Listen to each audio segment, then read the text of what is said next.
This is a campus history project by Jared Brannon on the integration of the University of Alabama football team. So, just a little bit about the institution. The University of Alabama is a public research university that is located in Tuscaloosa, Alabama. It was founded in 1831 as the state's first public college, and it is the state's oldest university. When the university opened, it had a total enrollment of 52 students. Now, fast forward 185 years to 2016, enrollment at the University of Alabama reached a record high of 37,665 students. So let's get into the historic moment. So, intercollegiate athletics first started on the campus of the University of Alabama in the late 19th century when football was becoming one of the most popular sports in the country. Throughout this time, not only at Alabama, but through the entire Deep South, competitive sports and all other aspects of higher education were deeply segregated. When the all-white University of Alabama started competing against northern universities, they would refuse to play against any team with African American players. This policy of racial exclusion lasted throughout 6 decades of the 20th century. So just a little bit of background of what was really going on at this time at the University of Alabama. In 1954, the National Association for the Advancement of Colored People, or also known as the NAACP, chose the University of Alabama to be a test site for the implementation of the 1954 Brown versus Board of Education decision. Autherine Lucy attempted to become the first black student to break down the walls of segregation at the school, which you can see here in the top right corner. But this only lasted a mere 3 days. The students conducted mass demonstrations and riots in which the university officials had no choice but to expel Lucy. However, the times of segregation at the University of Alabama were coming to an end, and the football team played a major role in its desegregation. Alabama's refusal to play even one black opponent lasted until 1959. This was the year that the greatest coach in football history stepped onto the campus of the University of Alabama, and his name was Paul Bear Bryant.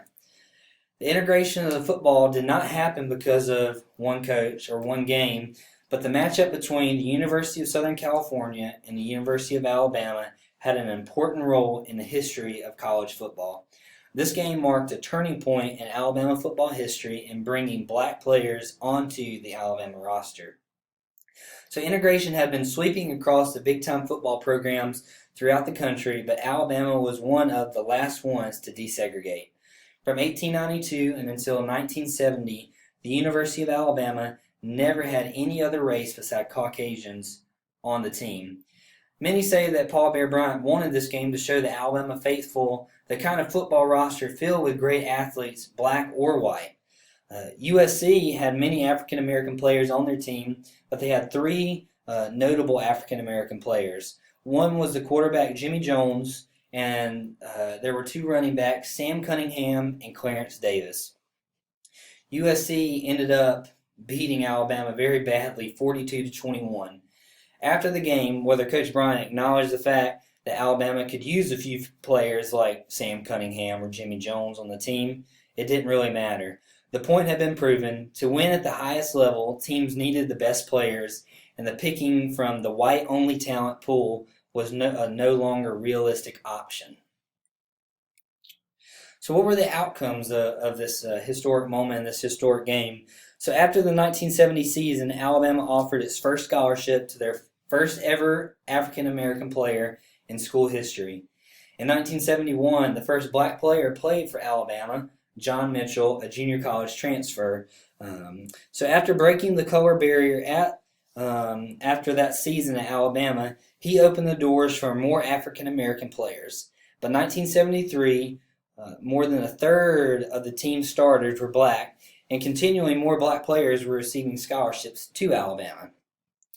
So the outcomes of the integration in the state of Alabama's historically white athletic programs was that it offered many African American athletes access to distinguished facilities. It also gave the opportunity to compete at the highest national level, not only in athletics, but within academics. Today, the only traces of segregation on the University of Alabama's football team are the pictures of the teams prior to 1971. Now, black and white players live, sleep, eat, and practice together. They all go through the same experiences, whether it be pain of defeat or the celebratory times of victory. They are brothers and they stick together. Ironically, the football program, which had been one of the last upholders of campus segregation, has become the most powerful symbol of the progress that has been made in the race relations at the University of Alabama. This left picture here is John Mitchell, the first African American player. And then the picture on the right really just shows a picture of diversity of the University of Alabama's football team. This is a picture of some of the all-time greats from the last 10 years from the University of Alabama's website. Athletes. So this is my project, and thank you for listening.